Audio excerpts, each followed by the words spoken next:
Okay, so we're going to talk about some Illustrator for iPad basics. And this is what the screen looks like when you first pull it up. So you have your home tab, which is this screen. It gives you the options to use some of your most used sizes here. So you can just click on those and it'll create a new template. A new workbook in that size. You can click on your files, and it'll show you any files that you have made in that program so far. So you can see my single line files here that I drew. Those are really fun. You can look under shared with you, and if somebody shares a file with you, you can see it there. We've got our deleted files, and then we have create new and import and open, which are pretty self-explanatory. But I am just going to click on this template because this is what I use for my Glowforge files. It is 12 inches by 19 inches, and it's just over the size of what is the workable area on the Glowforge bed. So I know that I won't have to do a lot of rearranging if my file fits on this artboard. So artboard is this white place right here. It's the area where you put your drawing, your design, and you can have multiple artboards in one document, but basically this is the cutoff for as if you were drawing on a piece of paper that was 8.5 by 11. This digital paper is 19 by 12 for the version that I just set up. And then you can, those are different view settings. You can change the zoom here. You can export. You can go into your settings and change the name of your file, which somebody pointed out in a live that all of mine are untitled, and I'm up to over 200 different untitled files. You can change your units from inches to something else if that's what you want to do. And you can also see the file info. It's CMYK and 300 PPI. So this is your basic layout for Adobe Illustrator for iPad in terms of your menu bars. So I'm just going to show you really quick what these different menu bars are. And I'm going to start with our shape just to give us an idea. So this is the shape bar, and I have selected circle. So I just drew a circle here, and you can tell that it has a black outline. Over in this corner is our color menu, and we can have the stroke, which is this outline one with the dot in the middle, or the fill, which is when it's a full colored in circle. And basically the stroke is your outline. It goes around your vector shape, and the fill fills in the shape. So you can hit this little arrow here and it will toggle back and forth between the two. And you can also set them so that you have a stroke and a fill. And if I wanted to switch them, I could do that as well. So for our purposes today, I'm just going to show you a couple of the basic functions you can do, and then I'm going to do a series of different things that you can do in this program that you might not have known about. So the first thing is this arrow up at the top. All right, this is your selection tool, and what that is you can click on something and move it. You can also scale it, which means make it bigger or smaller, transform it, as in change the shape, and you can also rotate by clicking on this little offshoot of that. It's called a bounding box. And so these dots are not part of your vector shape. It's just the box that shows you have that selected. So then if you click on the second arrow, this is your direct selection tool. And what this does is it brings up the anchor points or the nodes in your design. And that is these blue dots here. And what those do is they allow you to change the way your shape looks. So this circle has 4, and right now it is a round circle, so they're pretty even. And you can see that they have these 2 lines shooting off of them. And what those lines are they are associated with the nodes that are curved. And you can you click on that dot and pull it, and it will extend that curve, or it will bring that curve in closer to the anchor point. And you can see I brought it in all the way, so now it only has one of those because this side was the curve was removed. So if I click on that anchor point and I click on this path menu, there is a point. What that does is it changes our node, our anchor point, from a curve to a point. And then if you click on it again and you hit this one, which is rounded, it turns back into a curve for you. So that's an easy way to change from a point to a curve. And then you can adjust the shape of your curve.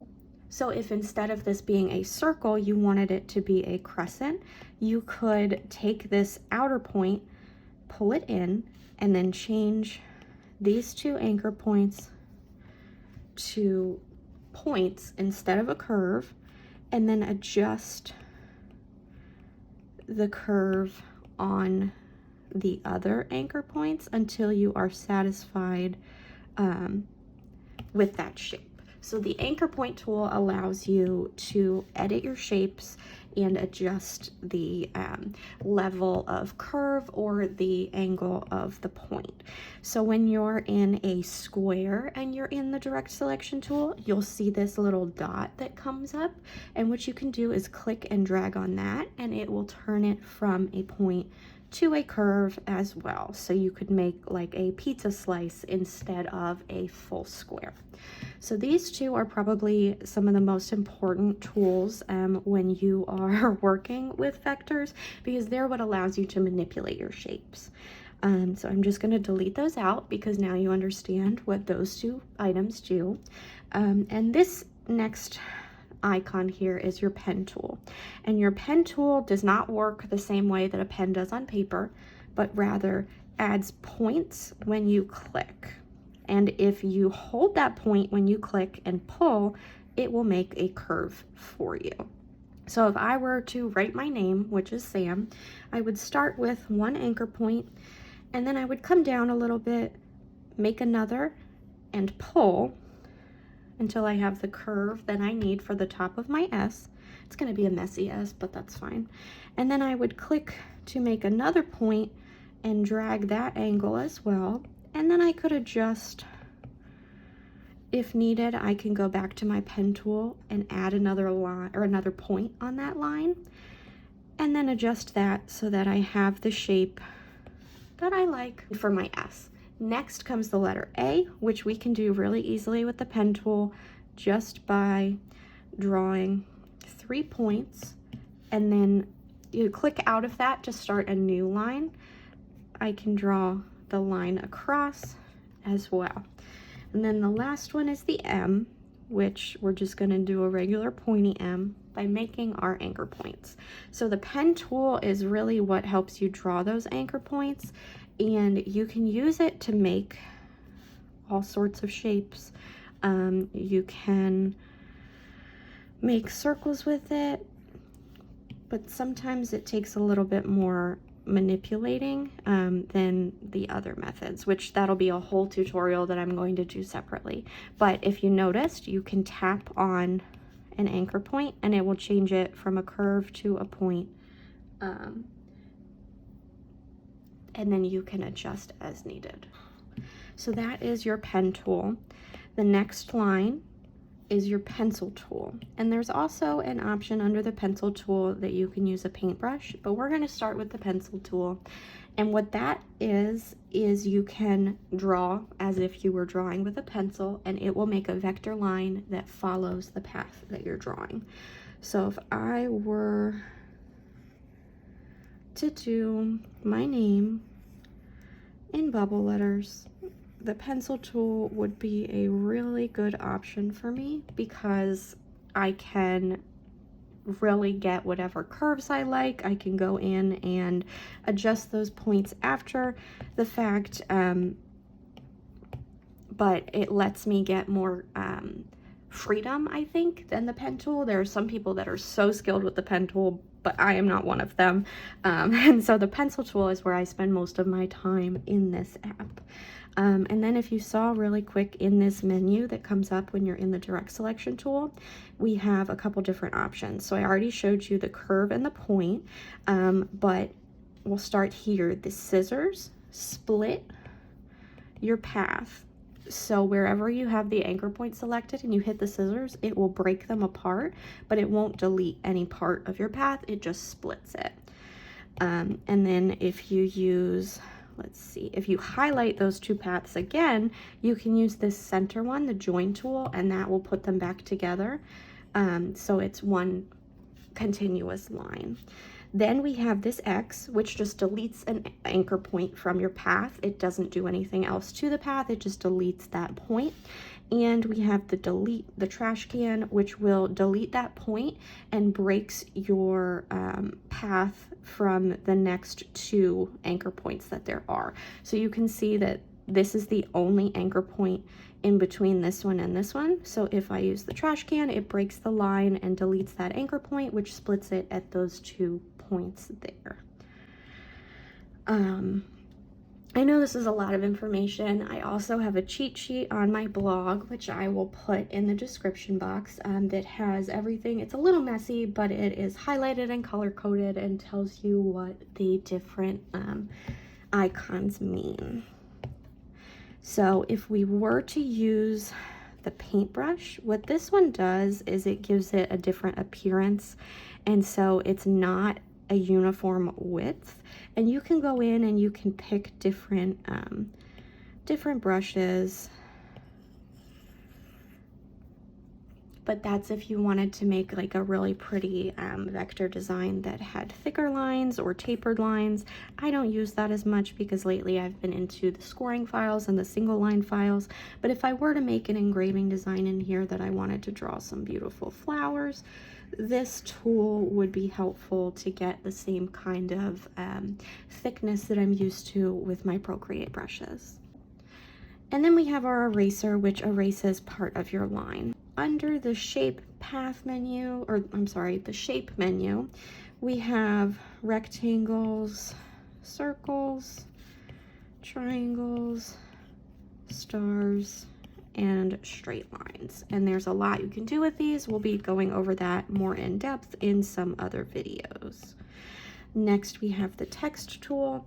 And then if you click with that, your basic text comes up and you can type whatever you want to type by clicking on that keyboard. I don't have my mechanical keyboard hooked up at this time, but I can just say Sam. And then if I go back to my selection tool and click on that text, I can rotate it. I can change the letter spacing just from this menu. I can change the size. If it was a paragraph, I could change the spacing in between.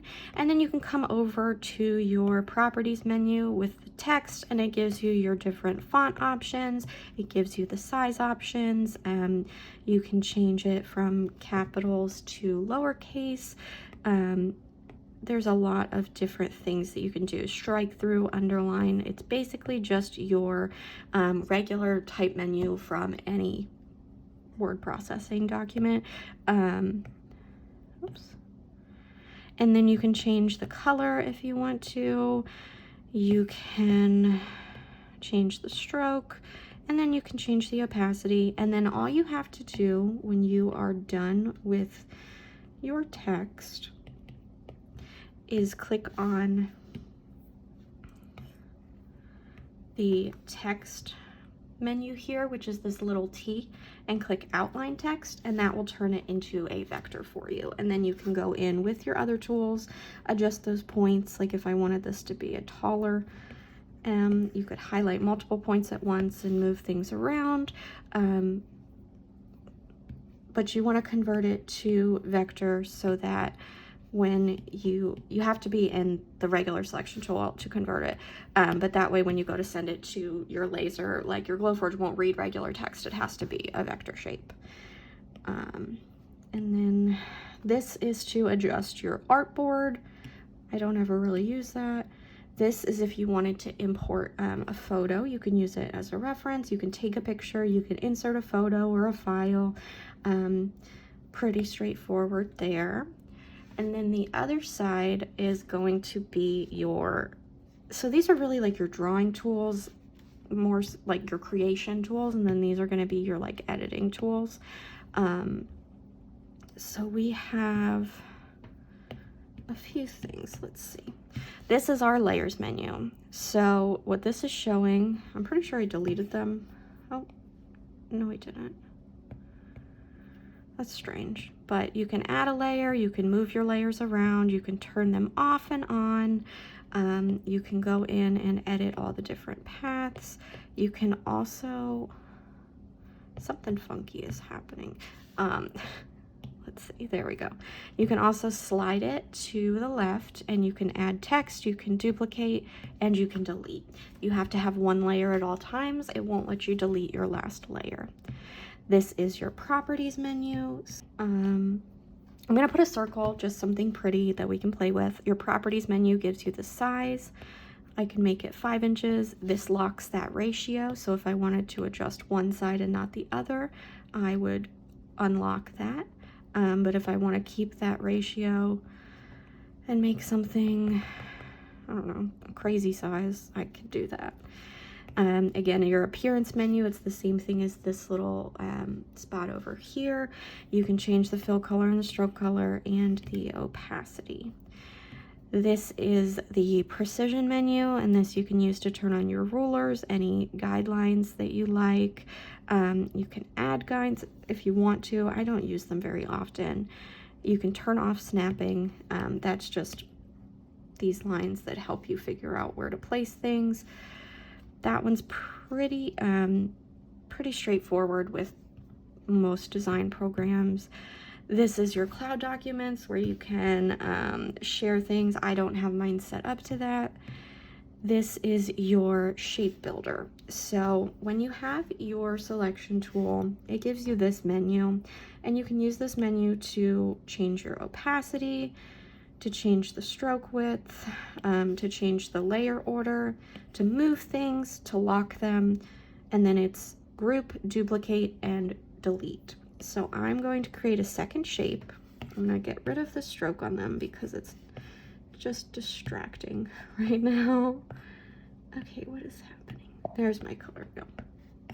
And I'm gonna make one of them. Let's do purple. Oh my gosh, my hands are shaking. I'm sorry. So we've got our 2 circles, and I'm going to have them overlap slightly and select them both. When I go to our shape builder functions, it gives us these different options. We can combine the shapes, and that will get rid of any overlap and make them one solid shape.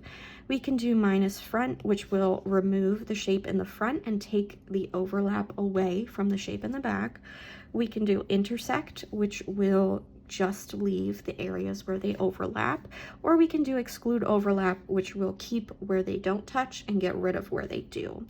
We can also do divide all, which takes all of these paths and breaks them. I'll show you that one first. So we just did divide path, and I'm going to hit the ungroup, and that separates our shape into 3 different shapes. So I'm going to undo all of that, and let's do minus front. When I just click on the tool here, you can still see the red outline of where those shapes were. So the next step is to hit convert to path at the bottom, and that completes your action and makes it so just this crescent shape is left. The scissors are your copy and paste menu. This is your align menu. So let me give us 2 shapes again and highlight them both. You can align them both to the left, to the top, to the center, to the center horizontally, and then you can also flip your shapes. If you have them like this, you can use the, if you have multiple shapes, you can use the distribute menus. This will distribute them equally. This one makes sure that the vertical space in between them is the same. I know that that's a little confusing, but just know that it helps you keep things lined up perfectly. And then the flip over a vertical axis and a horizontal axis. This is your object menu, so you can use this to ungroup. You can also use it to create compound paths, which what that does is takes the overlapping vector lines and makes them one solid shape. And so what I could do here is I could go back to release compound path and it would give me those two shapes back. But when you do a compound path, this makes it one item. So when you go into your laser, it will only recognize it as one shape. And basically what it'll do is just cut around that line. So if we go into our view mode at the top and turn on outlines, that gets rid of any appearance for our vector shapes. This is all the laser sees, just these lines. And so that will show you exactly where it will cut. So when your laser cuts this out, it will cut this shape here, which is like a little funky shape. This one's kind of like a weird rhombus, and then another one of those shapes here. The overlap will cut out that middle. And if I release the compound path, I just go back to my two shapes that I had. And then your text menu we showed you. This is the path menu, the same thing that pops up at the bottom when you're on your direct selection tool. And so you can do that cut path, the corner, curves. Simplify just reduces the number of anchor points for you. Next to the one you use to join things. The smart delete deletes just one point, and then the delete breaks that point, breaking up your shape. This is your repeat menu, so you can repeat something. Let's actually use a circle for that. I think that would be a lot easier. So this is our repeat menu. Right here, if I do radial, it repeats that shape around a circle. I can use this arrow to increase or decrease the number of shapes, and then I can use this arrow to start and finish it at different points. And you can use this dot to separate them out further or bring them closer together.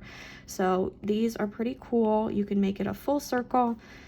And if you needed to do like moon phases or something and you needed a starting point, this would be a good tool for that. Or if you want to make a flower, you can do this and then you can go back to that, your object menu, hit expand, ungroup it, combine it, delete out that center piece, and you have a flower shape. I'll go through how to make different shapes with it in another video, but just know that you can use this to repeat things. You can make patterns, you can do symmetry. There are so many different things that you can do with this tool that are really helpful, and we'll go into that more in depth later. All right, so I think that I pretty much covered what all the different icons mean. I know that I went over it pretty fast, but I will link my cheat sheet below, and then I'm going to do a whole series of all the different things you can do with these, multiple ways to create the same shapes, different ways to make your designs, and we'll really go through more in depth, but I wanted to make sure that you had a beginner's idea of what these items meant. So thanks for watching.